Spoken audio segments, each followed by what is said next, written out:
नमस्कार दोस्तों, आप सबों का हार्दिक अभिनंदन करता हूं इस YouTube चैनल में, जहां पर हम लोग सीखेंगे प्रश्न की क्वालिटी और प्रश्नों का सॉल्व करने का तरीका। Every question is very smart and very delicate to lesson it carefully. Let's enjoy this session. प्रश्नों की श्रृंखला की पहली सीरीज इकोनॉमिक्स से है। Economy. Consider the following statement. Both GDP and GBA measure national income. Okay, the GDP calculates India's national income by adding of all the expenditure in economic. If the government earn more from taxes than it is spent on subsidy, GBA will be higher than GDP. Three statement is absolutely incorrect, तो आप आराम से एक और दो के साथ जाइए। For any financial year, two main variable of national income, एक है GDP, दूसरा है GBA. The GDP calculates India's national income by adding up all expenditure in economic, while the GBA calculates national income from the supply side. Always remember that GBA is from supply side by looking at the value added in each sector of the economic. जितने भी sector होते हैं economic में, उनकी सभी का जो योगदान होता है उनके अगर सम्मेशन निकालिएगा, जिसमें कि आपको इनडायरेक्ट टैक्स को इंक्लूड करना है और सब्सिडीज को घटाना है, उसके बाद आप सम्मेशन करके निकालिए तो जीडीपी मिल जाएगा। तो सिंपल सा फॉर्मूला है GDP equal to summation of GBA plus tax that is given, that is earn by the government and minus subsidy that is provided by the government. तो आप समझ लीजिए, जब टैक्स का बर्डन ज़्यादा होगा, आई मीन टैक्स जब ज़्यादा उठाया जाएगा तुलनात्मक रूप से सब्सिडी की तुलना में, तो जीबीए जो होगा उसमें जुड़ जाएगा टैक्स, तो जीडीपी ज़्यादा दिखेगा। और जब टैक्स जितना दिया जा रहा है, सब्सिडी भी उतनी दी जा रही है, तो जीडीपी जो होगा वो जीबीए के बराबर हो जाएगा। You know, if the government earn more from taxes than when it spent on subsidy, GDP will be higher than GVA. If on the other hand, the government provides subsidy in excess of its taxes revenue, the absolute level of GBA would be higher than the absolute level of GDPA. Okay. Next question: which of the following, which are the sub component of GDP? GDP के में कौन कौन से घटक होते हैं बताना आपको। Government financial consumption expenditure, okay, gross fix capital formation, net export, private final consumption expenditure. ओहो, चलिए सब के सब सही हैं। ब्रॉडली स्पीकिंग, जीडीपी जो होता है वो 4 engine of growth in any economic, 4 engine को दिखाता है कि क्या है, 4 इंजन चल रहा है कि नहीं ठीक से। इन इंडिया के केस में देखा जाए तो जो इंजन जो बिगिन होता है, शुरुआत होती है प्राइवेट कंजम्पशन से, जिसको सी से डिनोट करते हैं। सी जो कि that is demand from individual, मतलब हम लोग कितना व्यक्तिगत स्तर पे कितना ज़्यादा डिमांड करें, जितना ज़्यादा डिमांड करेंगे ना जीडीपी उतना ज़्यादा होगा। दिस इज टेक्निक कोल्ड, इसको हम लोग प्राइवेट फाइनल कंजम्पशन बोलते हैं, एक्सपेंडिचर, प्राइवेट फाइनल एक्सपेंडिचर, ठीक है। सेकेंड बिगेस्ट इंजन है मनी स्पेंड ऑन इन्वेस्टमेंट, दूसरा है money that is spend on investment. This is technically called gross fix capital formation, इसको ग्रोस फिक्स कैपिटल फॉर्मेशन कहा जाता है। तीसरा इंजन है जीडीपी का ग्रोथ का, the money that spent by the government towards the meeting day-to-day arrangements, that is called government final consumption expenditure. A fourth engine of GDP growth is the money spent on net export. Net export, that is nothing but the money spent on by Indians on foreign goods, that is India's import, subtracted from the money spent by the foreigners on India's goods and service, that is India's export. Since in most years India's import more than its exports, net export is smallest engine of GDP growth and it is often negative. तो final हम लोग लिख सकते हैं कि GDP equal to C plus I plus G plus net export. Let's see next. Consider following statement. Real GDP is the GDP derive after adding after the effect of inflation. Real GDP क्या है, आप तब निकाल सकते हैं जब उसमें inflation को ऐड कर दें। ऑफ कोर्स, बिल्कुल बिल्कुल, अब समझते हैं गलत बात है। Difference between the real and nominal GDP show that the level of inflation in the year. Of course दूसरा इनकरेक्ट नहीं है बल्कि सही है, तो पहला इनकरेक्ट है। Real GDP which is the GDP after taking away the effect of inflation. जब आप नॉमिनल जीडीपी से आप अगर इन्फ्लेशन को हटा दें, ठीक है, तो आपको रियल जीडीपी मिलेगा। It is a derived metric. All budget calculation start with nominal GDP. जितने भी बजट कैलकुलेशन होता है ना, वो सब के सब नॉमिनल जीडीपी में होता है। तो रियल जीडीपी को आप में अगर आपको चाहिए रियल जीडीपी प्राप्त करना चाहते हैं, तो रियल जीडीपी आपको नॉमिनल जीडीपी में इन्फ्लेशन रेट को घटा देना होगा। However from the perspective of the common people, लेकिन जनरली लोगों के लिए real GDP is what matters.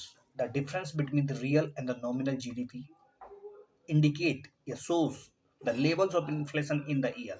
उस साल कितनी आखिर मुद्रास्फीति है, वो वास्तव में हमें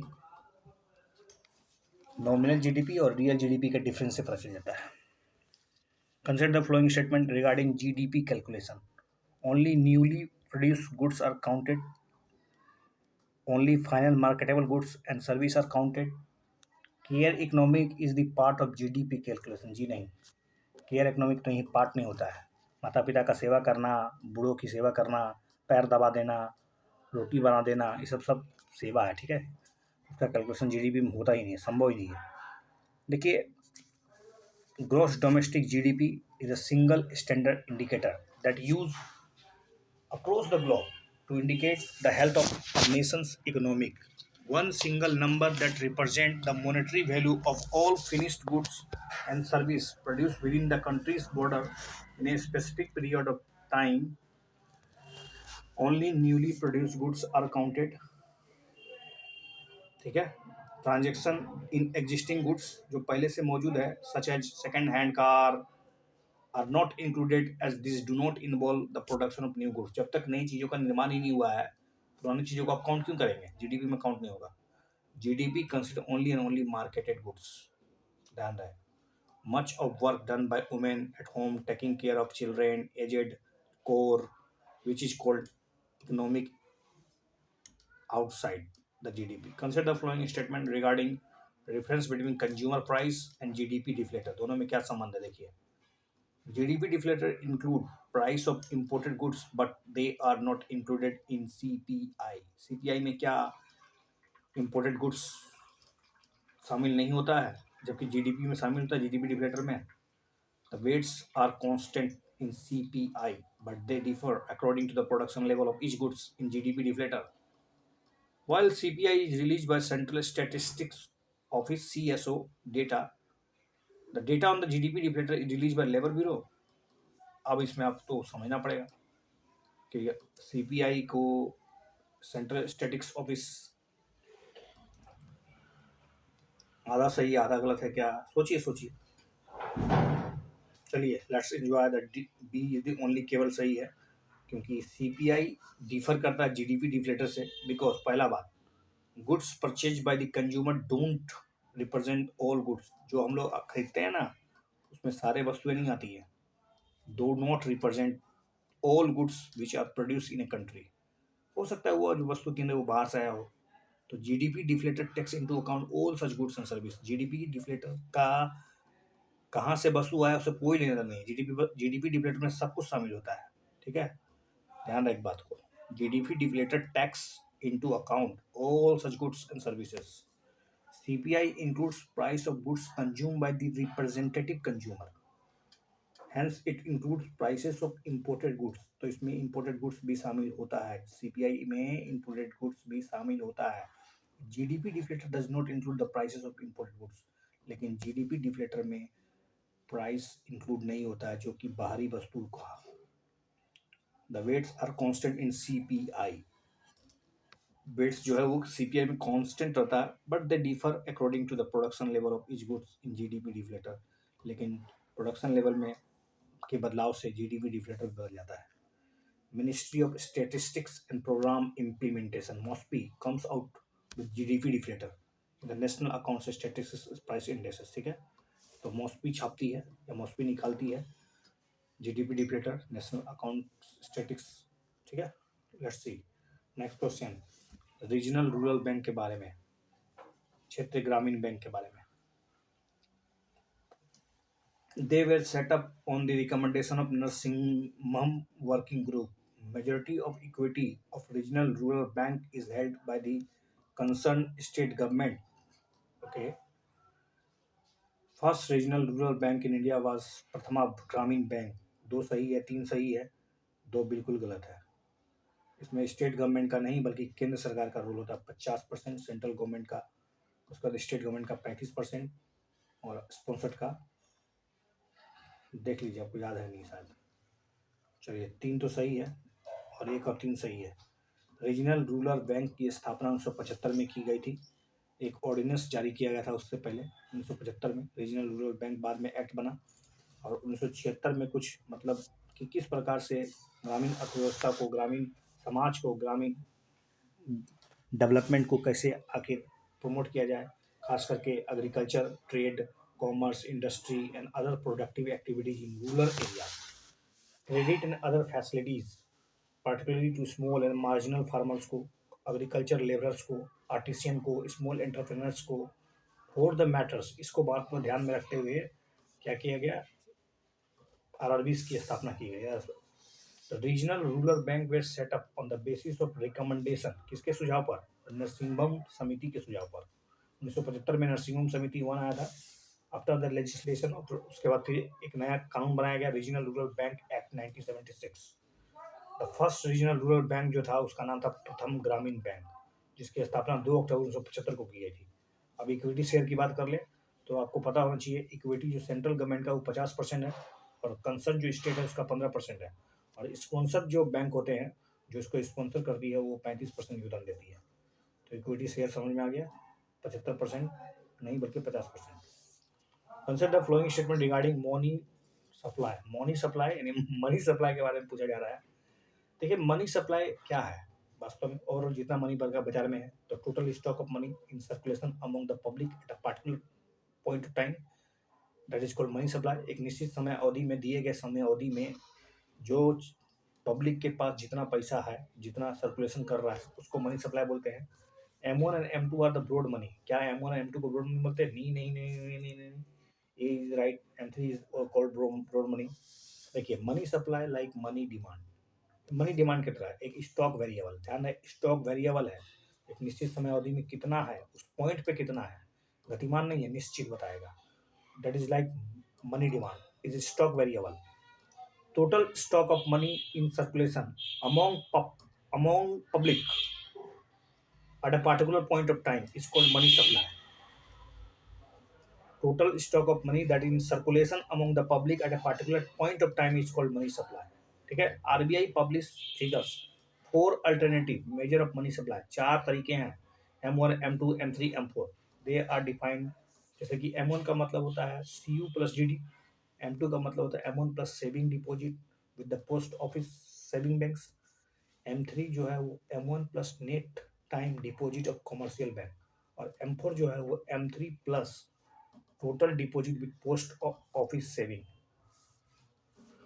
जिसमें कि एक्सक्लूड कर दिया था नेशनल सेविंग सर्टिफिकेट को नहीं हम शामिल कर सकते हैं। यहाँ पर CU का मतलब क्या है? CU का मतलब होता है करेंसी, नोट्स प्लस कॉइन्स सब आता है। CU में जो है ना उसमें करेंसी भी आएगा, नोट्स भी आएगा, ठीक है, प्लस कॉइन्स भी आएगा। Held by the public, public मेरे पास, आपके पास, सबके पास कितना है हाथ में अभी।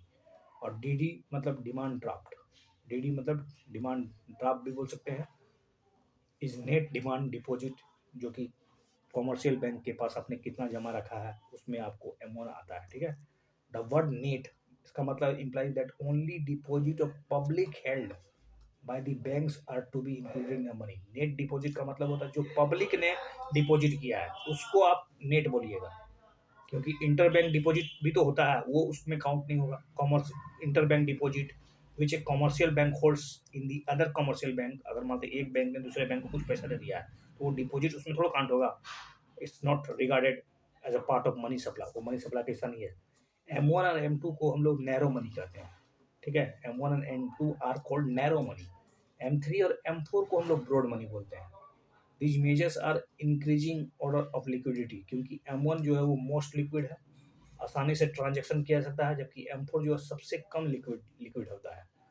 M3 is the most commonly use as a measure of money supply. Money supply की जानकारी M3 से मिलती है, इसलिए इसको एग्रीगेट मनी रिसोर्स बोलते हैं। It is also known as aggregate monetary resources. M3, consider the following statement regarding instrument of monetary policy. अब हम MPC की बात करते हैं। मॉनेटरी पॉलिसी कमेटी जो आपने पढ़ा उसके बारे में नहीं, लेकिन मॉनेटरी पॉलिसी क्या है इसमें देखिए। रेपो रेट, ये interest rate at which Reserve Bank provides overnight liquidity to bank against the collateral of a government and the other approved securities under the Liquidity Adjustment Facility LAF के तहत repo rate वह दर है जिस पर RBI जो है एक रात के लिए अपने कोलेटरल को जमा करने के पश्चात बैंकों को धार देती है। Reserve bank also conduct variable interest rate reverse repo auction as necessitated under the market condition. क्या repo rate, reverse repo rate जो होता है, रिवर्स रेपो ऑक्शन, उसको मतलब आरबीआई जो है वो समय के अनुसार वेरिएबल कर सकती है। Liquidity adjustment facility consist of only overnight auction, केवल और केवल एक रात के लिए होता है। ऐसा तो नहीं है कि केवल एक रात के लिए होगा, मतलब मिनिमम देर के लिए होता है, लेकिन एक रात के लिए ऐसा सोचिए। सोचिए, B is the right answer, 1 and 2। Repo rate सीधी सी बात है, the interest rate at which RBI provides overnight liquidity to bank against the collateral of the government and other approved securities under the liquidity adjustment facility LAF। Reverse repo rate, the interest rate at which reverse reserve bank absorb करता है liquidity को on overnight basis from banks against the collateral of eligible government securities under the LAF liquidity adjustment facility। The LAF consists of overnight as well as term repo products। Term auction भी होता है कभी कभी। Progressively RBI या reserve bank has increase the proportion of liquidity injected under the fine tuning variable rate repo auction of a range of tenor। The aim of term repo is to help develop the interbank term money market, which in turn can set the market best benchmark for the pricing of loan and deposit, hence improved transmission of monetary policy। Reserve Bank also conducts variable interest rate reverse repo auction as necessitated under the market condition। Consider the following statement under the market stabilization scheme MSS. Scheduled commercial banks can borrow additional amount of overnight money from Reserve Bank by dipping into their SLR portfolio up to a limit at the penal rate of interest। Market stabilization scheme के तहत जो schedule commercial bank है वो चाहे तो अतिरिक्त उधार ले सकते हैं एक रात के लिए आरबीआई से, लेकिन इसके लिए उनको अपने जो एसएलआर के पोर्टफोलियो है, जो उसका सिक्योरिटीज है, उसको जमा करना पड़ जाएगा, लेकिन उसको पेनाल्टी लगेगा भैया। Open market operation include both purchase and sale of government security for absorption and injection of liquidity respectively. Incorrect पूछा जा रहा है, चलिए इनकरेक्ट, इसमें C is incorrect, both are incorrect. Market stabilization scheme, the instrument for monetary management was introduced in 2004।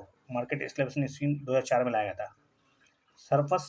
Surplus liquidity of a more enduring nature arising from a large capital inflows is absorbed through the sale of short-dated government securities and treasury bills। This the case so mobilized is held in a separate government account with Reserve Bank। Open market operation, this includes both overnight purchase and sale government securities for the injection and absorption of durable liquidity respectively। तो ये बात तो सही है कि both outright purchase and sale of the government securities for injection and absorption of durable liquidity।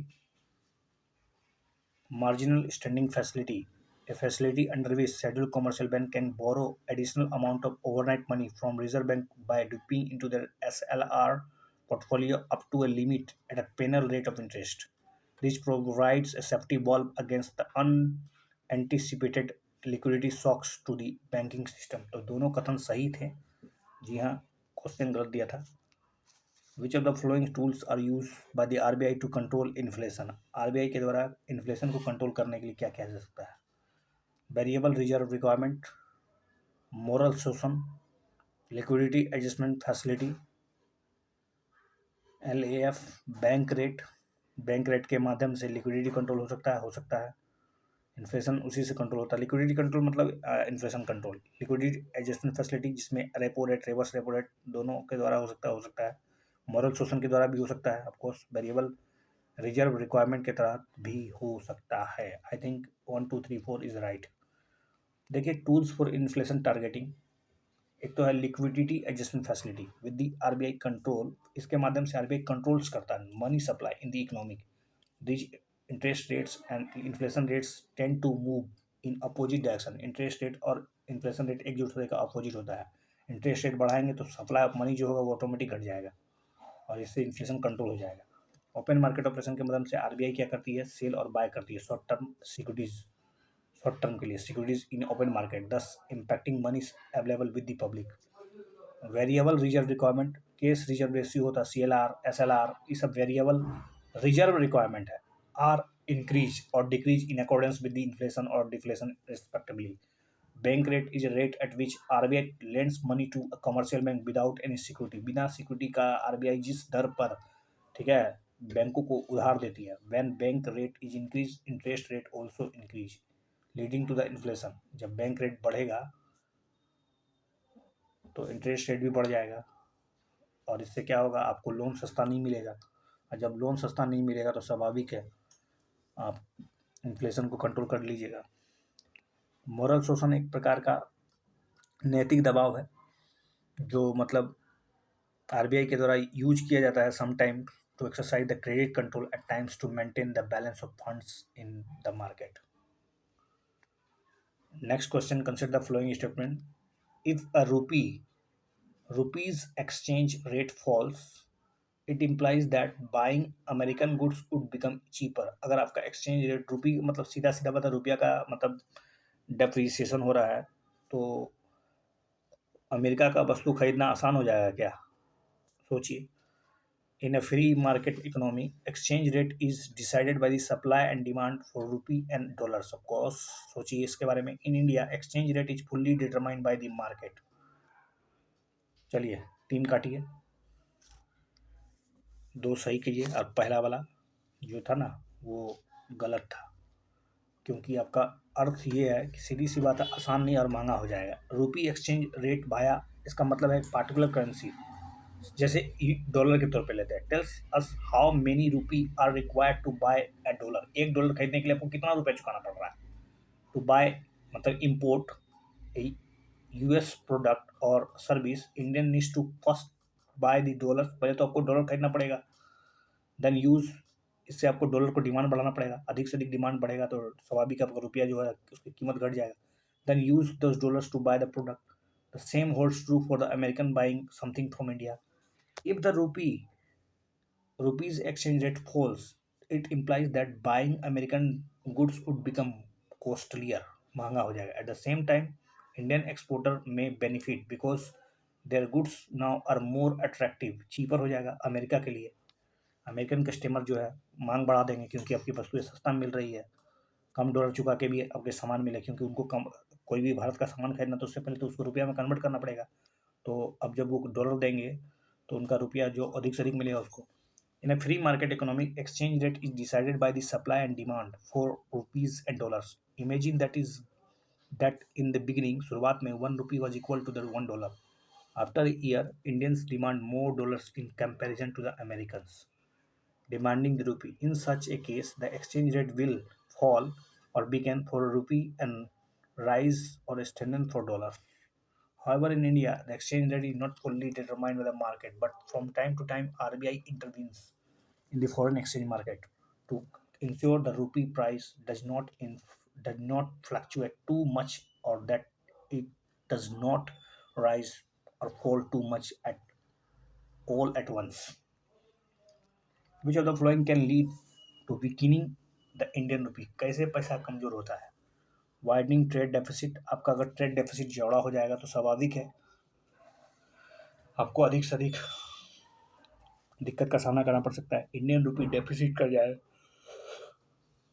Foreign investor pulling out funds from Indian stock market, जैसे बाहर के लोग जितने भी फॉरेन, अभी तो यही हो रहा है, पूरे विश्व में मंदी छा रही है, तो मंदी जब छा रही है तो इंटरेस्ट रेट जो है, मंदी इसलिए छा रही है क्योंकि इन्फ्लेशन बढ़ रहा है, इन्फ्लेशन बढ़ रहा है तो लोग डिमांड नहीं कर रहे, डिमांड नहीं कर रहे तो चीज़ स्वाभाविक है, चीज़ों का डिमांड नहीं होगा तो कारण क्या है इसका? इसका कारण इन्फ्लेशन, इन्फ्लेशन को कंट्रोल करना जरूरी है। कंट्रोल करने के लिए क्या करना पड़ेगा? फेडरल रिजर्व बैंक अपनी ब्याज दरें बढ़ा देगी, ब्याज दर जब बढ़ेगी तो जो फॉरेन इन्वेस्टर्स हैं वो अब भारत से रुपया निकालेंगे, भारत से डॉलर निकालेंगे, डॉलर ले जाकर वहाँ पर लगाएंगे, तो जब डॉलर का डिमांड बढ़ जाएगा तो रुपया का मांग ऑटोमेटिक क्या हो जाएगा? रुपया अपने आप डेप्रिसिएट कर जाएगा। तो हम लोग एक्स्ट्रा बातें ना करते हुए फोकस करते हैं इंडियन रुपी कैसे कमजोर होती है। एक तो वाइडनिंग ट्रेड डेफिसिट, दूसरा फॉरेन इन्वेस्टर पूलिंग करते हैं अपने फंड्स को इंडियन स्टॉक मार्केट से, और rapid increase of crude oil prices in the global market. जैसे ग्लोबल मार्केट में ऑयल प्राइस बढ़ेगा तो स्वाभाविक है हमारा जो रिजर्व मनी है वो ख़त्म हो जाएगा। जब रिजर्व मनी ख़त्म होगा तो डॉलर का जो हम लोग का जो नियत मांग है वो कम अधिक हो जाएगा, तो डॉलर हम मांगेंगे तो रुपया घटेगा। तो सही बात है, दो तीन और डी, एक दो तीन सब सही है। देखिए, rapid jump of crude oil in trade, global trade and strengthening of the US dollar. जैसे जैसे तेल की कीमत बढ़ेगी ना, डॉलर उतना मजबूत हो जाएगा, जिससे हमारा रुपया क्या होगा? डाउनफॉल, स्पाइरल में पड़ जाएगा। और बहुत कुछ बता दिया मैंने। Participatory investment in P notes के बारे में पूछा जा रहा है। UPSC already ask something such type question. In the Indian market is allowed in which of the following instrument. P notes को कहाँ कहाँ यूज किया जा सकता है भारतीय मार्केट में? डेप्ट में, इक्विटी में, डेरिवेटिव्स में, हाइब्रिड सिक्योरिटीज में, everything. P note are issued by registered FPIs to overseas। जो रजिस्टर्ड एफपीआईज है, फॉरेन पोर्टफोलियो इन्वेस्टर्स, उन्हें इशू किया जाता है। किसके लिए? ओवरसीज इन्वेस्टर को, ठीक है, जो कि इच्छा करते हैं कि वो इंडियन स्टॉक मार्केट का हिस्सा बनना चाहते हैं। Who wish to be a part of the Indian stock market without registering themselves directly. वो सेबी में रजिस्टर किए बिना स्टॉक मार्केट के हिस्सा बनना चाहते हैं, तो इसके लिए उनको बस कुछ नहीं करना है। रजिस्टर जो भारत में जो रजिस्टर एफ पी आई जो है, एफ पी आई उनसे मिलना होगा, उनको अपना पी नोट्स देना पड़ेगा, वो आराम से कर लेंगे। They however need to go through the due diligence process. लेकिन ऐसा नहीं है कि आंख मूंद के सब कुछ हो जाएगा, इसके लिए भी उसको ड्यू डिलीजेंस प्रोसेस से गुजरना पड़ेगा। P note investment in Indian market, जैसे कि कहाँ कहाँ यूज़ हो सकता है पी नोट का? तो एक तो इक्विटी मार्केट में, दूसरा डेप्ट मार्केट में, तीसरा हाइब्रिड सिक्योरिटी में, एंड डेरिवेटिव्स में भी लगा सकते हैं आप। Consider the following statement regarding exchange traded fund, ETF के बारे में पूछा जा रहा है। ETF are passive funds listed and traded on stock exchange like share. In ETF, one can buy and sell unit at prevailing market price or on a real-time basis during the market hours. Here, the fund manager select stock based on the customer choice.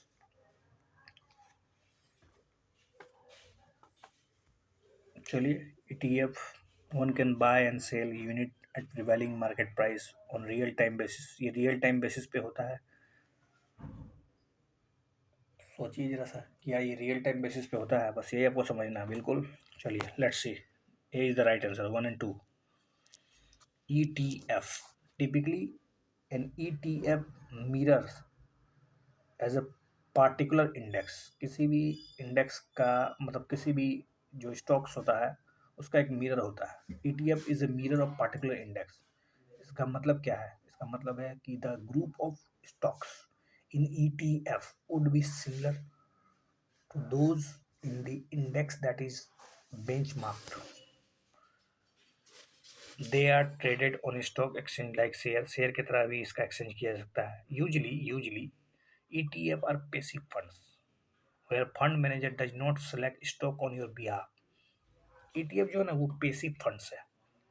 Active voice passive voice पढ़ा होगा आपने, तो वो passive funds है। Generally ये passive funds है where fund manager does not select stock on your behalf. वो आपके आपके मतलब दम पर या आपके आपके लिए वो कोई स्टॉक का मतलब सिलेक्शन नहीं करता है, ठीक है। Instead ETF simply copies an index and endeavors to accurately reflect its performance। And in ETF, one can buy and sell unit at prevailing market price on real time basis during the market hours। समय के छोटे से हिस्से में इसका खरीद बिक्री किया जा सकता है। इंस्टेंटली हो सकता है, जबकि शेयर में ऐसा नहीं होता है। ईटीएफ में ऐसा हो सकता है। ईटीएफ जो है ना, वास्तव में एक साथ कई शेयरों का एक झुंड है, ठीक है। Which of the following would be considered as a foreign direct investment? FDI क्या क्या है? A foreign company buying share in stock exchange in India.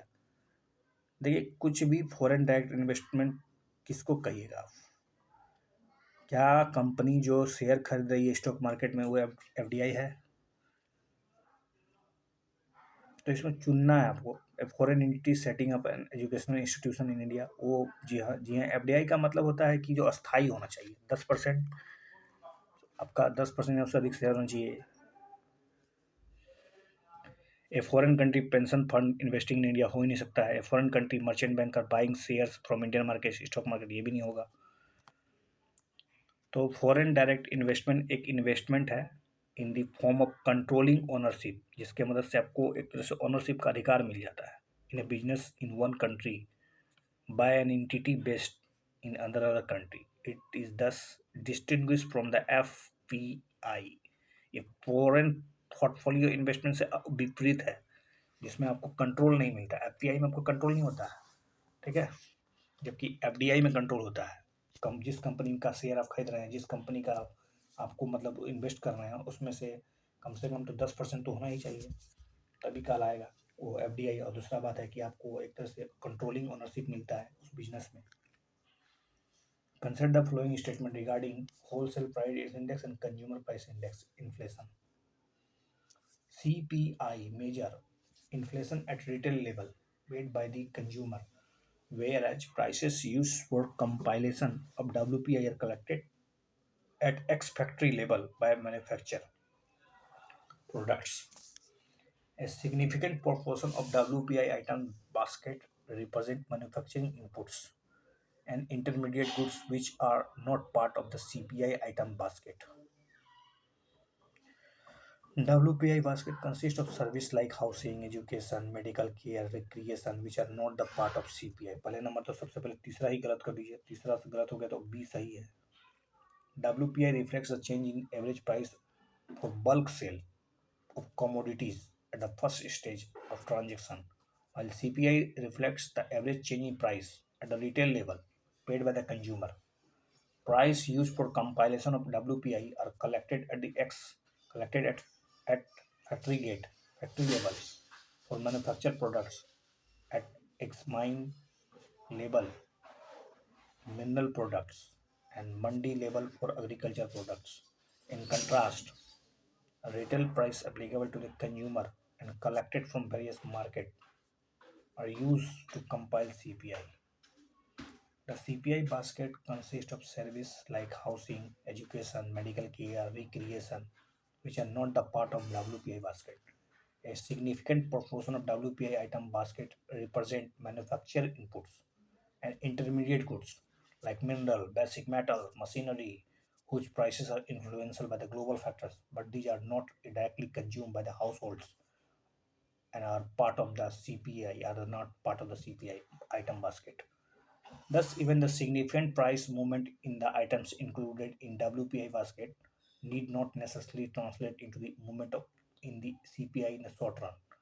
The rise or fall in the price of wholesale level spill over to the retail level after a lag। एक निश्चित gap के बाद, एक निश्चित समय अवधि के बाद अगर डब्ल्यूपीआई में जो कुछ परिवर्तन हो रहा है वो सीपीआई में दिखेगा। ऐसा नहीं है कि डब्ल्यूपीआई में बहुत ज़्यादा वृद्धि हो रहा है तो इसका मतलब सीपीआई में तुरंत दिख जाएगा, नहीं। Cost push inflation is cost due to which of the following reason. ये जो इन्फ्लेशन होता है, एक कॉस्ट पुश होता है, एक डी, ठीक है, एक डिमांड ड्राइवन होता है। तो कॉस्ट पुश मतलब जिनके कारण कॉस्ट, हर चीज़ इनपुट कॉस्ट बढ़ जाए तो आपका इन्फ्लेशन आ जाएगा। चीज़ों का दाम बढ़ने का मतलब कहीं ना कहीं इनपुट कॉस्ट बढ़ा है। तो hoarding and speculation of commodities, ये कॉस्ट पुश को कैसे बढ़ाएगा? ये तो आपको डिमांड, ये नहीं होगा। डायरेक्टिव डिफेक्टिव सप्लाई चेन, इससे कॉस्ट पुश, ये तो कहीं ना कहीं सप्लाई, जी हाँ। डेप्रिसिएशन ऑफ करेंसी, ये भी कॉस्ट आपकी चीज़ों को महंगा कर देगा। क्रूड ऑयल प्राइस फ्लक्चुएशन, ये भी कहीं ना कहीं आपको। Low growth of agriculture sector select, तो 2 3 4 बिल्कुल सुटेबल लग रहा है। 2 3 4 5, 1 2 3 4 5 सब दे दिया है, लेकिन Cost push inflation is a inflation caused by increasing the price of input like labor, law, material. मतलब जिन चीज़ों से सामान का निर्माण होता है, इनपुट कॉस्ट का जितने भी फैक्टर ऑफ इनकम्स है सब अगर काम करने, the increase price of factor of production leads to this decrease supply of this goods.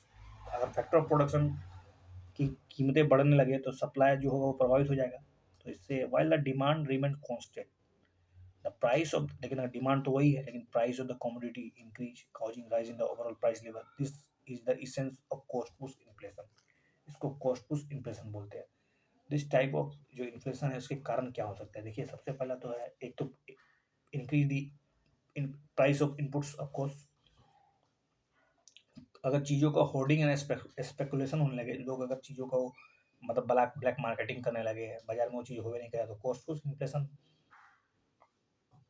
I think this is wrong दिया हुआ है। स्पेकुलेशन करने से चीज़ों की कीमतें जो होगी ना वो बढ़ने लगती है, लेकिन ये इनपुट कॉस्ट को प्रभावित तो नहीं करता उतना।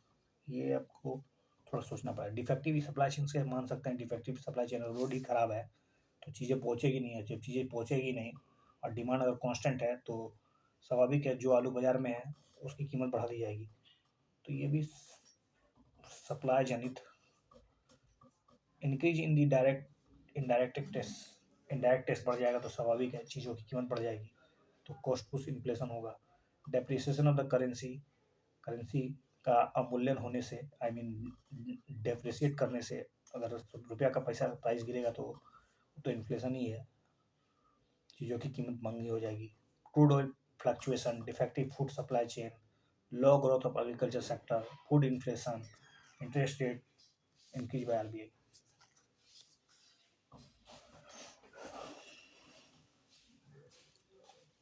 Consider the following statement. When an economy goes through a phase of high inflation, there are chances that the unemployment rate will fall. मतलब अक्सर ऐसा होता है, देखा गया है कि जब इन्फ्लेशन जनरली अगर बात करें तो there are chances that the unemployment rate will fall. High inflation can lower the purchasing power of the consumer. हाई इन्फ्लेशन से आपके परचेजिंग पावर पर गहरा इफेक्ट पड़ता है। RBI monetary policy has a direct impact on the controlling cost push inflation। Cost push inflation को direct provide करता है। सही बताइए।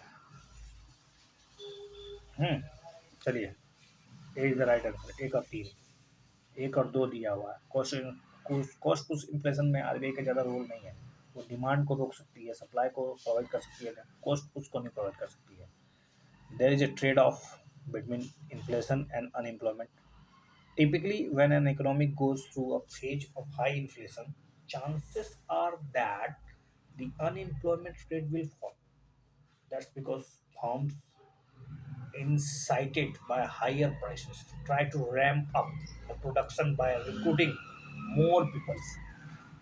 High inflation may be robbing people by their purchasing power। एक तरह से हाई इन्फ्लेशन जो है ना, लोगों को लोगों पर डकैती है, एक तरह से लोगों की परचेजिंग पावर पर आक्रमण है। It is also important to understand that the monetary policy does not have a direct solution to controlling such cost push inflation. It cannot make fuel prices lower by the raising interest rate। ऐसा तो नहीं है कि अपने fuel price को आप control कर लीजिएगा इंटरेस्ट रेट को बढ़ाकर, वो तो डिमांड ड्राइव ना है। All it can do is to control demand in the economic। Consider the following statement.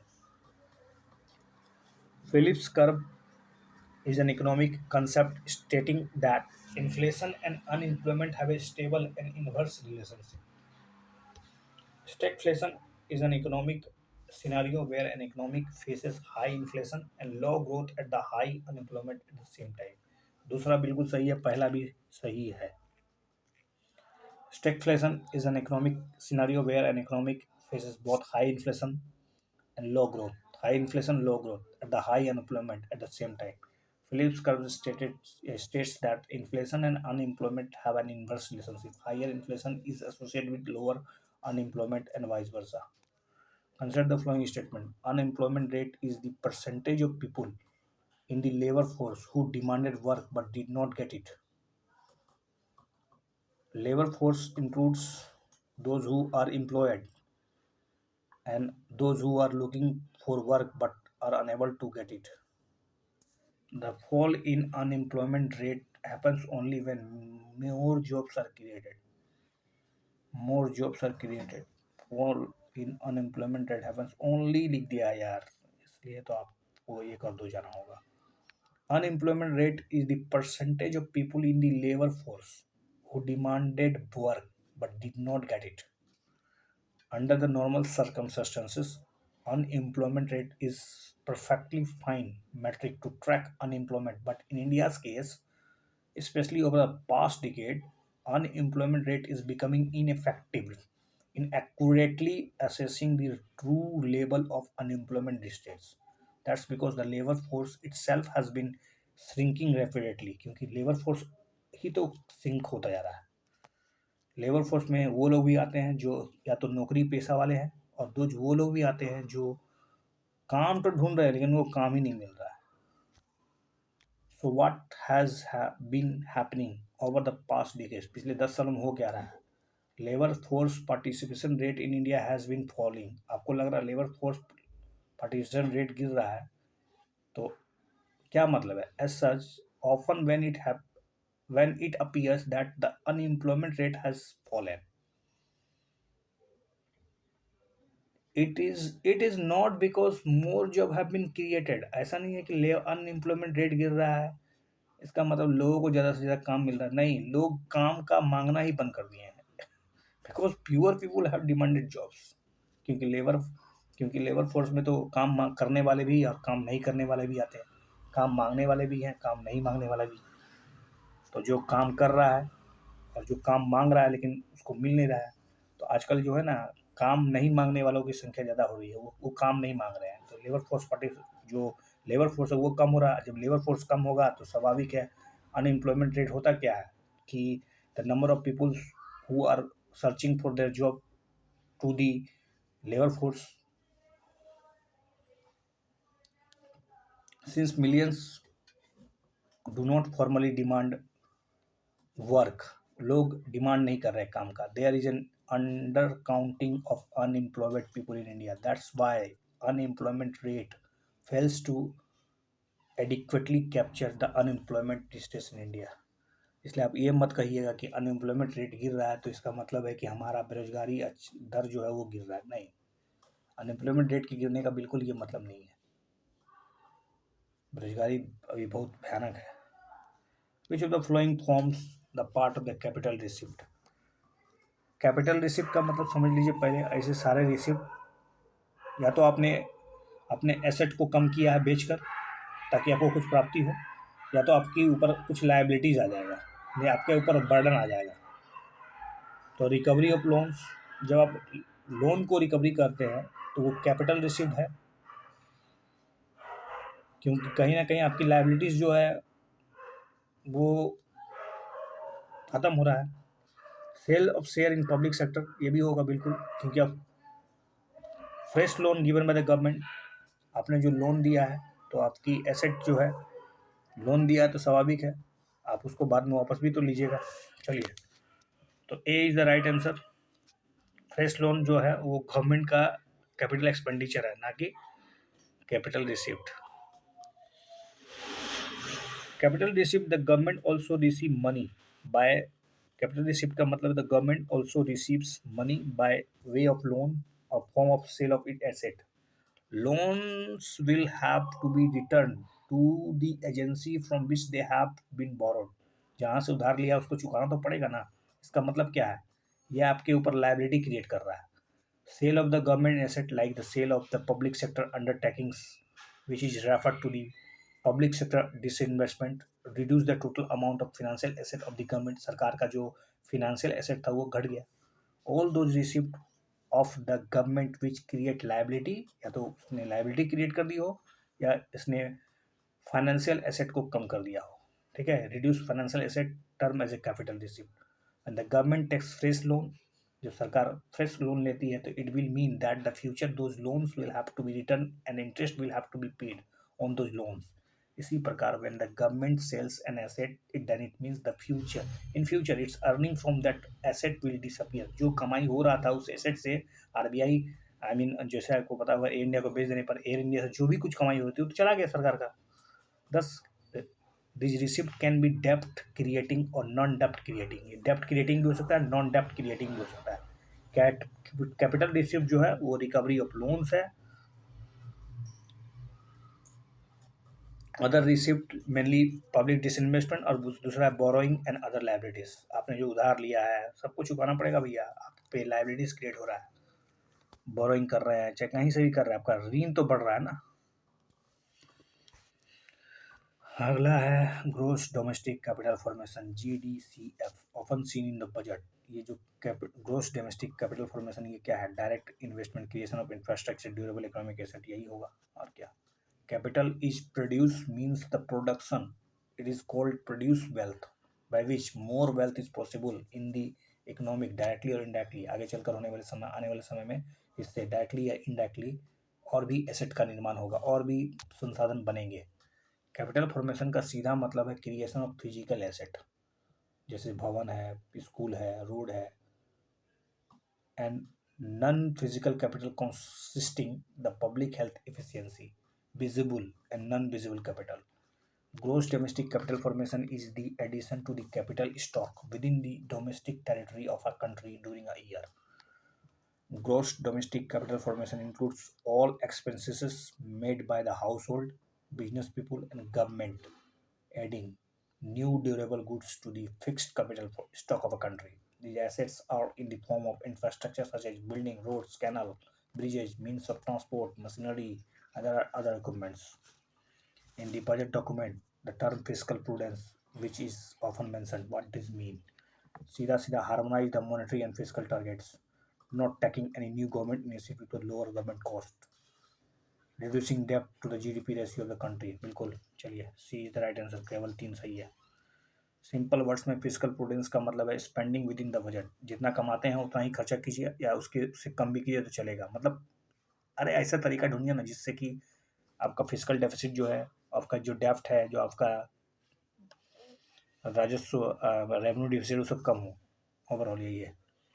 Any for any for any economic to mature, fiscal prudence is critical. If the government continues to spend way more than it's revenue, जितना कमाई नहीं हो रहा उससे ज़्यादा खर्चा करिए तो एक समय ऐसा ऐसा आएगा तो आप तो पैसा छापिएगा रोड में। It will either have to print more currency, या तो आपको पैसा छापना पड़ेगा या फिर उधार लेना पड़ेगा मार्केट से, ताकि अपने शॉर्टफॉल को, आपने जो कमियां पैदा कर दी, आपने जो गैप पैदा कर दिया, उसको कैसे भरिएगा? अगर प्रिंटिंग कीजिएगा मनी को तो फिर इससे तो इन्फ्लेशन आएगा, और हो सकता है आने वाले समय हाइपर इन्फ्लेशन भी आ जाए।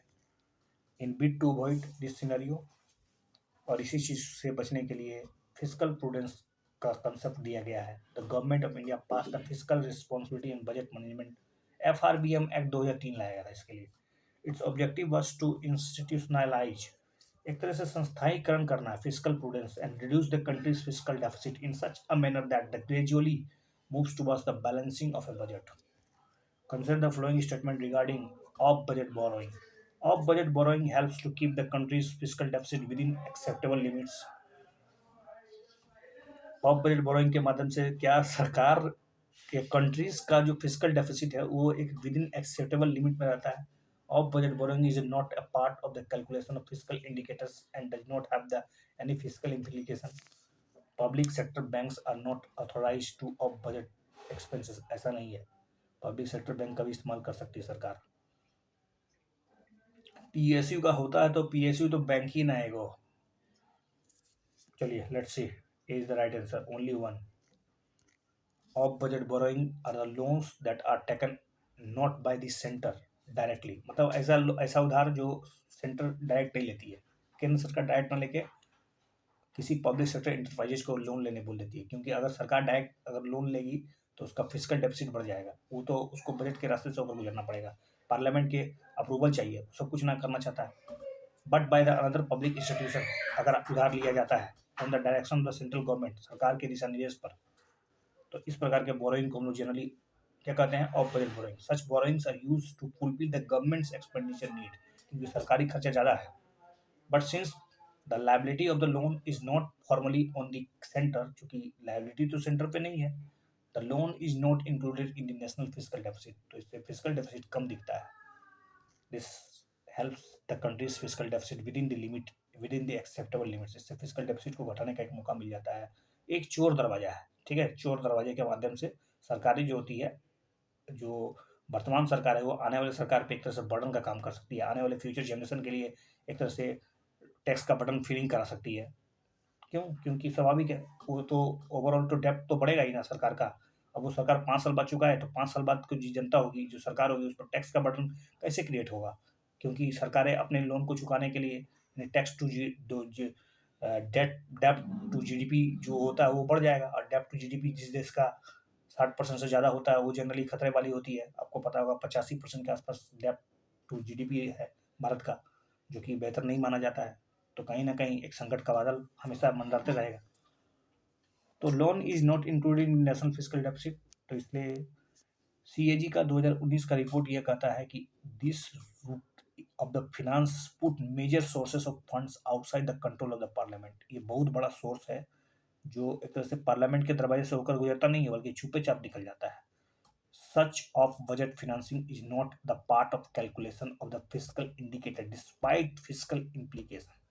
इसके गंभीर परिणाम होने के बावजूद भी ये फिजिकल इंडिकेटर्स के रूप में दिखता नहीं है, कैलकुलेट नहीं किया जाता है। In the budget representation 2020-21 the government paid only half of the amount budgeted for the food subsidy bill. देखिए, बजट में घोषणा किया गया कि फूड सब्सिडी इतना के रूप में देंगे, लेकिन फूड सब्सिडी को और बढ़ा दिया गया, लेकिन आधा पैसा जो है एफसीआई दी। तो क्या बोलना चाहता है? Only half of the amount budgeted for food subsidy bill to the Food Corporation of India. The shortfall was met through the loan from the an small saving funds के माध्यम से। एफसीआई को जो पैसा देना था फूड सब्सिडी के लिए, उसका आधा पैसा तो कहीं और से चुकता करना पड़ा, और उसके लिए उधार लेना पड़ा। किसको? किसके द्वारा? नेशनल स्मॉल सेविंग फंड्स के द्वारा।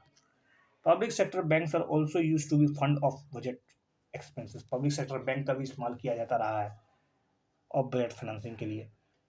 For example, loans from the public sector banks were used to make up the shortfall in the release of their fertilizer subsidy. Fertilizer subsidy का पैसा चुकाने के लिए, इस शॉर्टफॉल को पूरा करने के लिए पब्लिक सेक्टर बैंक का इस्तेमाल किया गया।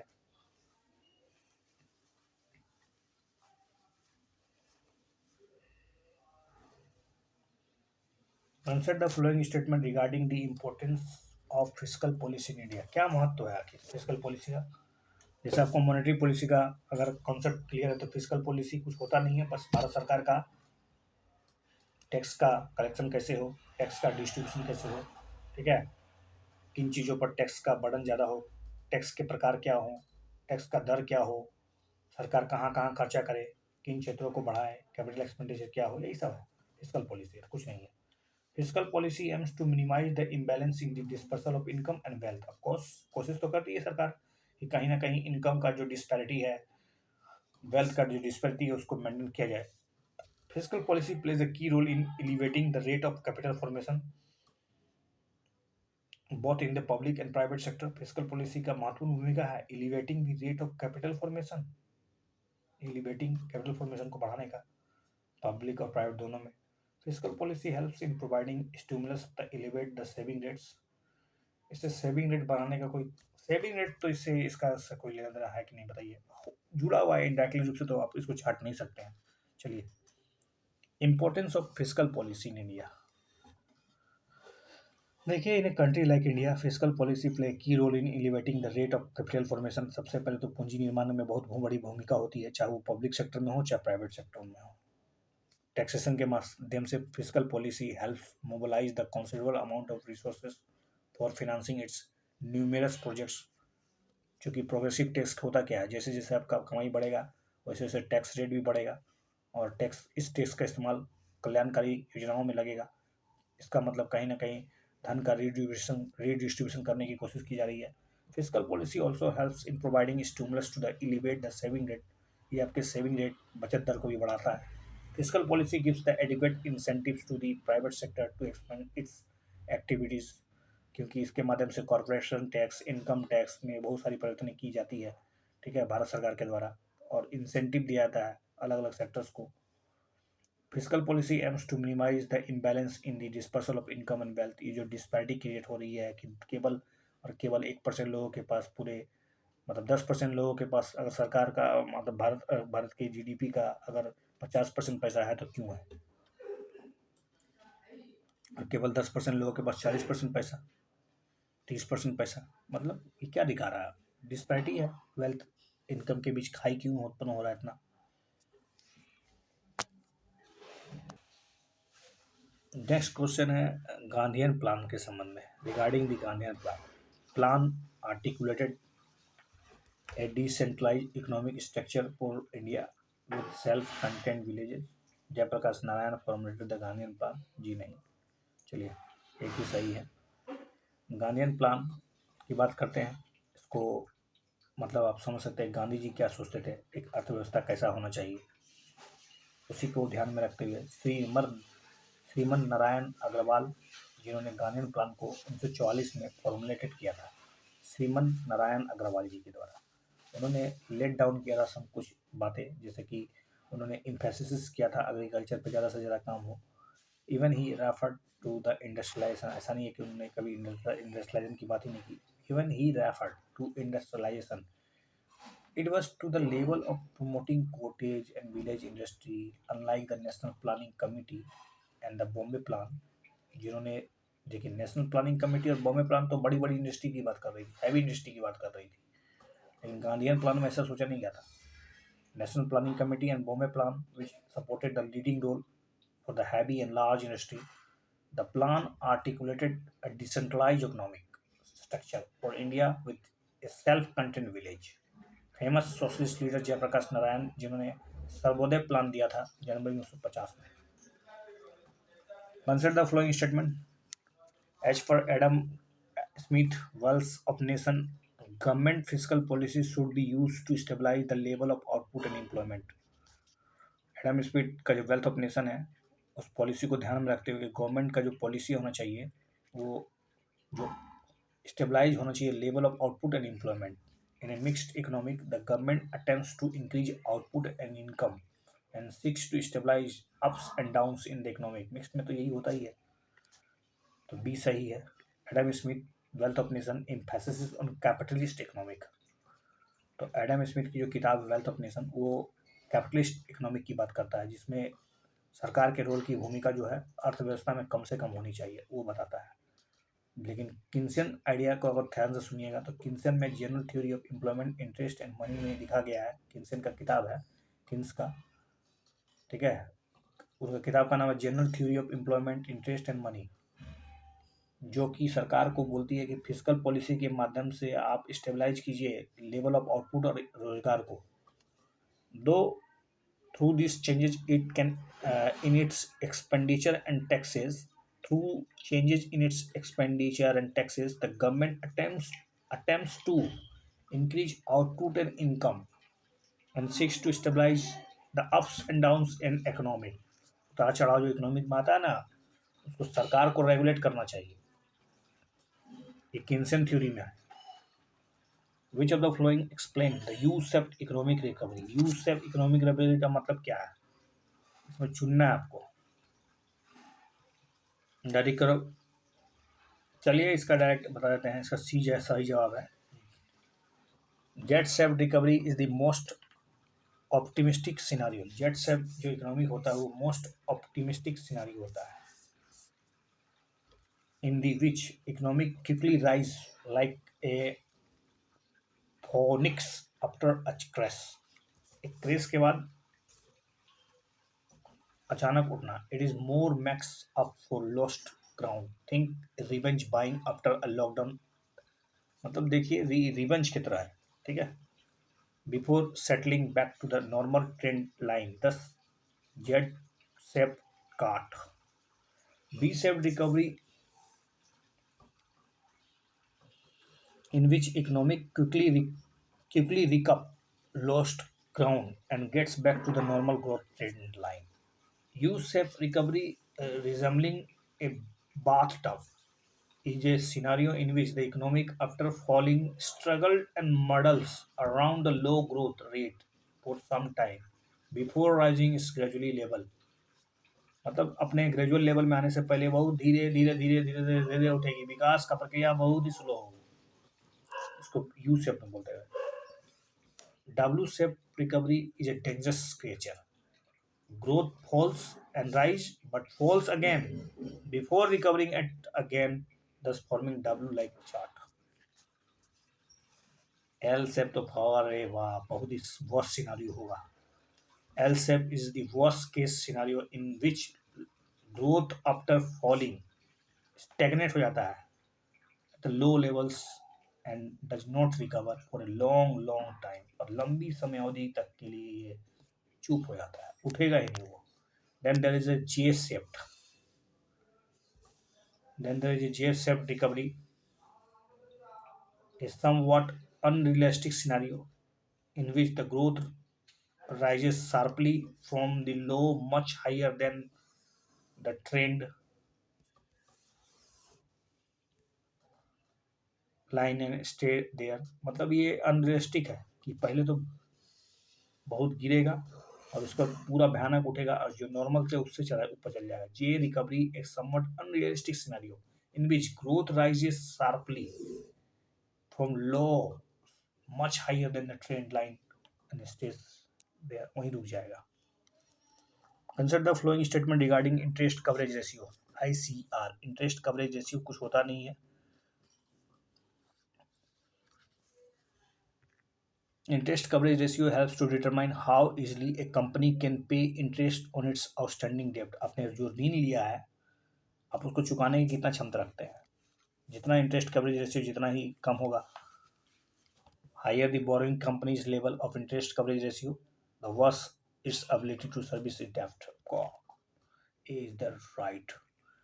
Interest coverage ratio is a debt and profitability ratio used to determine how easily a company can pay interest on its outstanding debt. आपने लोन ले लिया, उधार ले लिया, ऋण ले लिया, उसको चुकाने की क्षमता है कि नहीं आपके अंदर, तो यही इसको इंटरेस्ट कवरेज रेशियो की मदद से मापा जा सकता है. इंटरेस्ट कवरेज रेशियो में be calculated by dividing A companies earning before interest and taxes by its interest expense during a given period. Sir company की कमाई कितनी है और इंटरेस्ट का खर्चा कितना है, दोनों का अनुपात निकाल दीजिए तो आपको पता चल जाएगा.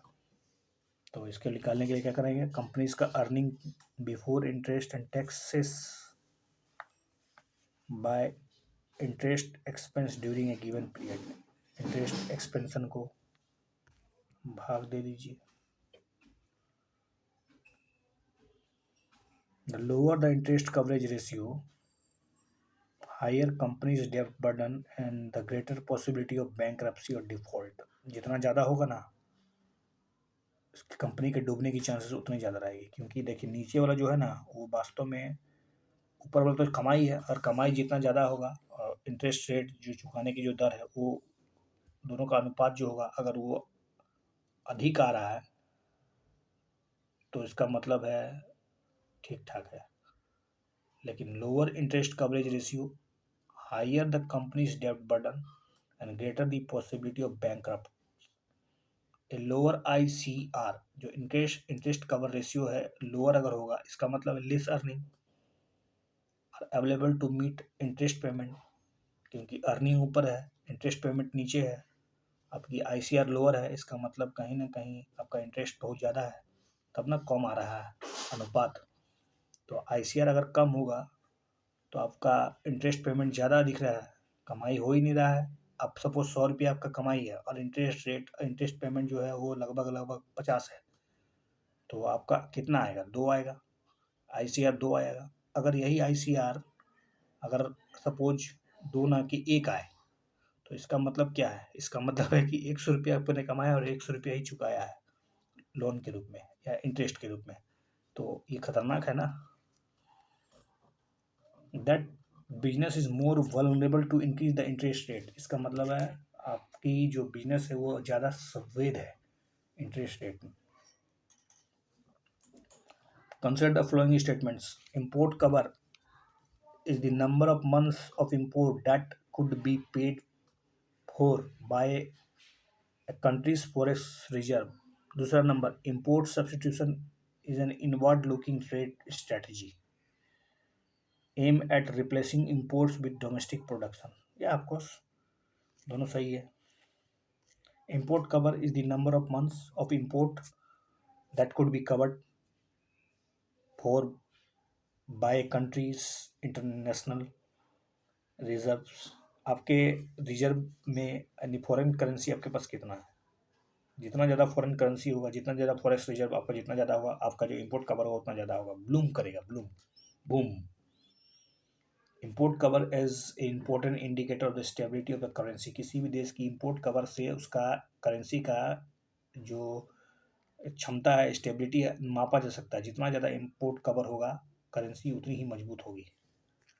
Import substitution generally refers to the policy that eliminates the importation of the commodity and allows for the production in the domestic market. बाहर से चीज़ों को लाने की कोई जरूरत नहीं है, अंदर ही बनाइए. तो कहीं ना कहीं ये इनवर्ड लुकिंग है. The objective of this policy is to bring about structural changes in the economic. ये स्ट्रक्चरल चेंजेस की बात करता है. India has come a long way in liberating the capital account transaction in the last 3 decades and currently has a partial capital account convertibility. Which of the recent moves indicates the above statement? ऐसे कौन कौन से तरीके हैं जिससे भारत सरकार या भारत की जो नीति है वो कहीं ना कहीं कैपिटल कन्वर्टिबिलिटी की तरफ दिख रही है जाते हुए. क्योंकि भारत को लंबा स्ट्रगल करना पड़ रहा है. पिछले 30 सालों तक जो है हम लोग अभी भी partial account capital account convertibility में जी रहे हैं. तो increasing the foreign portfolio investment limits in the Indian डेब्ट मार्केट. अगर फॉरेन पोर्टफोलियो इन्वेस्टमेंट जो होगा अधिक से अधिक आएगा, अगर ये इंक्रीज हो जाए, increasing the foreign portfolio investment limits, जो लिमिट्स है ना कि एफडीआई इतना ही आना चाहिए, इतना नहीं आना चाहिए, उसको बढ़ा दीजिए लिमिट्स को. Increasing the portfolio investment limits in the Indian डेब्ट मार्केट, बिल्कुल नहीं. Introducing fully accessible route FAR through which non-resident can invest in a specified government securities without any restriction. ये तो कहीं ना कहीं आप फुली कन्वर्टेबिलिटी के उदाहरण प्रस्तुत कर रहे हैं क्या. Easing the external commercial borrowing, external commercial borrowing को आप आसान बना दीजिए. Allowing bound outbound FDI by Indian incorporate entities. तो 2 3 4 बिल्कुल एब्सोल्युटली एक भी सही है. लो, India has a long way in liberating the capital account transaction in the last 3 decades. India has come a long way in liberating the capital account transaction in the last 3 decades and currently has a partial capital account convertibility. पहले तो होता ही था, अब तो हम कम से कम convertibility की तरफ हम लोग बदल भी जा रहे हैं. Some of the recent moves include increasing the foreign portfolio investment limits. Increasing the foreign portfolio investment limits, जो पहले फॉरेन पोर्टफोलियो इन्वेस्टमेंट होता था उसकी जो सीमा थी वो 30% 20% हुआ करते थे, उसका लिमिट बढ़ा दिया 50%, 60%, 74% इन द डेप्ट मार्केट. इंट्रोड्यूसिंग, जैसे हम लोग कुछ काम कर रहे हैं जैसे कि fully accessible route through which non resident NRI can invest in the specific government securities without any restriction and on easing the external commercial borrowing framework by relaxing individual restriction.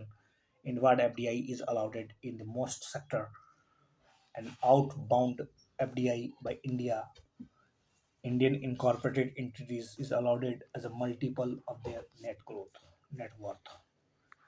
Which of the following can be included as a foreign direct investment? FDI के तहत कौन कौन सा आएगा? Foreign currency convertibility bonds, reinvesting profits earned by from the overseas operation, NRI external deposit, equity capital of unincorporated bodies.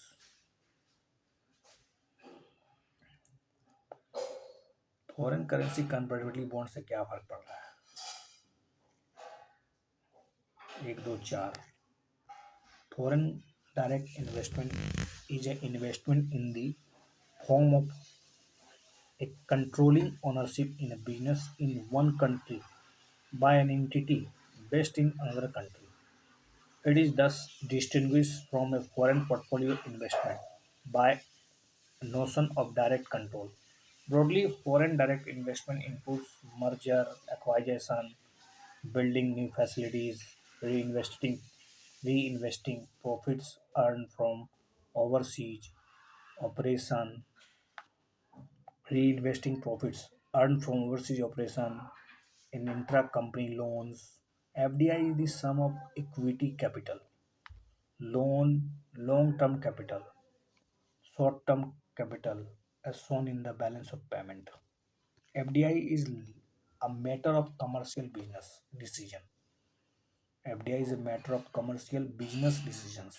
FDI inflow depends on a host of factors जैसे कि availability of the natural resources, market size, infrastructure, port, political and general investment climate, as well as macroeconomic stability, investment decision of foreign investor. NRI external deposit are the debt creating flow in balance of payments accounts and therefore not a part of FDI. NRI external deposit जो होता है that is not part is a debt creating. इस NRI deposit होगा तो उससे तो कहीं ना कहीं हमारी लायबिलिटी बढ़ जाएगी ना, तो ये कोई debt creating flow है in the balance of payment accounts and therefore not a part of FDI. Non resident external accounts in is a rupee denominated. NRE जो external account होता है वो rupee denominated होता है भैया. Account opened by the NRI to facilitate deposit of a foreign currency. Consider the following statement regarding WTO. World Trade Organization is the only global international organization dealing with the rules of trade between the nations. This is the only global international organization dealing with the rules of trade between nations. It officially commenced operation in 1995 under the Marcus Agreement. After the WTO came into the existence, General Agreement of Trade and Tariffs ceased to exist. 3 सही है, 2 सही है कि नहीं बताइए आप. World trade Marcus agreement के साथ आया था जी? नहीं. जी हाँ, सोचिए. A is the right. WTO is the only global international organization dealing with the rules of trade between the nation. दो राष्ट्रों के बीच या अनेक राष्ट्रों के बीच कैसे व्यापार को लेकर क्या मतलब नियम प्रक्रिया होनी चाहिए, पारदर्शिता कैसे होनी चाहिए, कैसे फैसिलिटेशन करना चाहिए आसानी से. वर्ल्ड ट्रेड ऑर्गेनाइजेशन एक इंस्टीट्यूशन है जिसकी स्थापना 1995 में की जाती है और इसको ये जनरली क्या करता है ना, general agreement trade and tariff को रिप्लेस करके गार्ड को रिप्लेस करके आया था, जिसकी स्थापना मतलब 1946 में हुई थी. तो which was in the place of since 1946. WTO officially commenced. WCB officially रूप से 1 जनवरी 1995 से काम कर रहा मार्कस एग्रीमेंट है. 123 देश इसमें सिग्नेटरीज है. India has been a member of GATT since 1948. 1948 से भारत इसका मेंबर रहा है, 1948 से गैट का. Hence it is a part T2 उर्गवे round and founding member of WTO. While WTO came into existence in 1995, GATT did not cease to exist. GATT का जो है ना खत्म नहीं हो गया. It continues as a WTO umbrella treaty for trade in goods. अभी भी वो एग्जिस्ट करता है.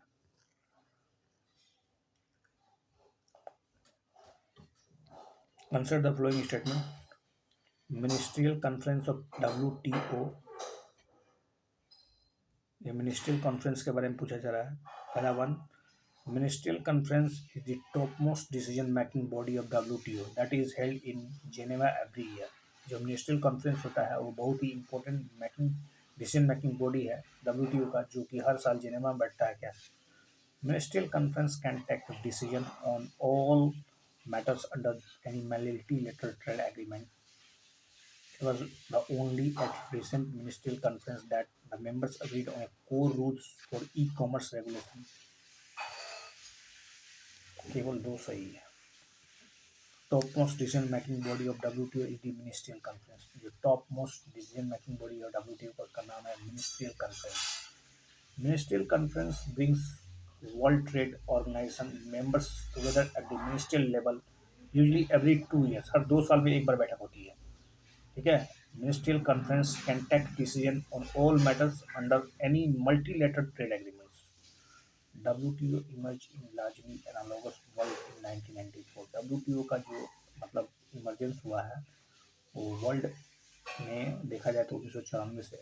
It was only the second ministerial conference 1998 that the members agreed on core rules of e-commerce regulation. 1998 से ही सेकेंड मिनिस्टर कॉन्फ्रेंस जब हुआ था तभी से लोग ने ई को मतलब कुछ नियम बनाने लगे थे ई कॉमर्स को देख के। Consider the following statement regarding WTO agreement on agriculture AOA. It entered into force with the stabilization of WTO. शुरुआत से ही चल रहा है AOO. It aimed to remove the trade barrier and to promote the transparent market access and integration of the global market. Its aim to remove trade barrier. Trade barrier जो होता है ना, restriction, tariff, non tariff, ये सबको हटाना है, transparent करना है मार्केट को, इंटीग्रेशन करना है ग्लोबल मार्केट को एक साथ। WTO agriculture committee overseas implementation of the agreement and provides a forum for members to address the related concern. Yeah, this is the right. WTO agreement on agriculture. The agriculture का जो agreement है जो उसको हम agreement on agriculture AOA is an international treaty of the World Trade Organization. It was negotiated during the Uruguay round of General Agreement on Tariff and Trade. ये Uruguay round में तय हुआ था, ठीक है। Uruguay round of General Agreement on Tariffs and Trade and entered into force with the establishment of WTO on January 1, 1995. It is aimed to remove trade barriers and to promote transparent market access and integration of global market. WTO's Agriculture Committee oversees implementation of agreement and provides a forum for members to address related concerns. Next question about Debtor Reporting System DRS. Sometimes seen ये DRS क्या है? DRS system बताइए। DRS ये तो NDB या फिर world bank ये debtor reporting system. Debtor reporting system DRS a statistical reporting maintained by World Bank to monitor the debt of developing countries. Debtor statistical reporting system को world bank के द्वारा monitor किया जाता है ताकि डेवलपिंग कंट्रीज के द्वारा जो लोन दिया गया जो ऋण दिया गया उसका ट्रैकिंग किया जा सके। It was establish in 1951। Information is supplied through reports from debtor countries. जो लोन दिया वो बताएगा सब कुछ, अपना रिपोर्ट देते रहेगा बीच बीच में। Consider the following statement. World Bank release its World Economic Outlook WEO twice every year. World Economic Outlook world bank द्वारा निकलता है हर 2 साल में एक बार। World Economic Outlook report acts as a benchmark for all economics to compare the and contrast which is the correct. World Economic Outlook IMF के द्वारा निकलता है, वर्ल्ड बैंक के द्वारा।